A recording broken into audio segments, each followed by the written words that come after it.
G'day folks, welcome to another video here on the channel. Nick's Vision to Hear is the name of the channel. Trust you'll like and subscribe down below and look forward to giving you some more content. Let's talk today about vision impaired people and mobility. It's a very big problem because we are people who people don't understand need assistance. Now, whether that be that you need taxis or buses or family, whatever the case may be, you're going to need help with your vision. So if you're a person who's a teenager who is just starting out in the world of figuring out that you have to go out on your own, you're going to have some problems. Now, I'm based in Victoria in Australia, so we have various taxi and mobility programs here in Australia based on each state. Now, so in your area, wherever you are in the world, you will need to do your own homework on this particular topic. So let's get started on a couple of things. People with vision and hearing impairments need assistance in everyday life. One of them is actually mobility and getting around outside of their home.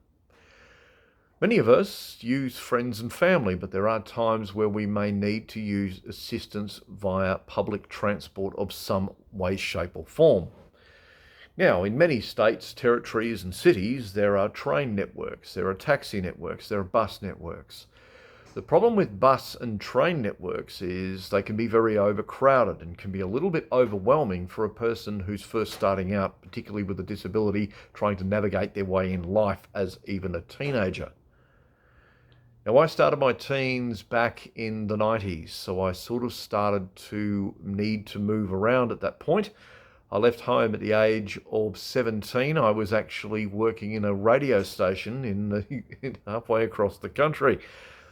So I had to make sure that I knew of things in that place. Now, I was out of my state, which meant I couldn't get taxi fares half price. I had to use vouchers. They only had a voucher system. Now, that's back in 1993, so that may have changed in South Australia since then. So when you're moving interstate and you may want to go for work, you need to look at these particular things if you have some form of vision or hearing impairment.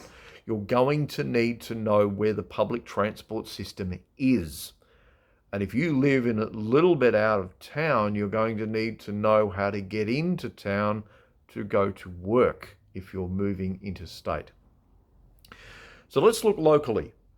When you set out on your first trip, maybe you've finished high school or you're still in high school and you want to go out somewhere. Well, you need to know where and when to get a taxi, a bus, or a train. Now, that's not always a simple thing to do, but thank goodness these days we have apps that can help us with these things. But that's not always the case. And one of the things that people need to realize, particularly family and friends, is that you have to wait for your transport. You can't just get in a car and go. And that's one of the things that I want to talk about in this video. And that is the waiting for transport. Sadly, you will find in life that you have to wait in the rain, in the heat, to get a taxi, a bus, or a train. Because you're a vision impaired person, you have to find your own way around at your own time. You can't just pick up the keys, jump in the car, and leave home. You can't do that. So what do you do? How do you find that? Well, nowadays, there's various apps available of public transport systems. There's booking apps for taxis and so forth. So when you book a taxi, you know it's going to come to your door. But the key thing you must understand also is you must allow time for them to find you a cab. Now, these days with apps, they'll tell you, and even with Uber, you'll know where the driver is.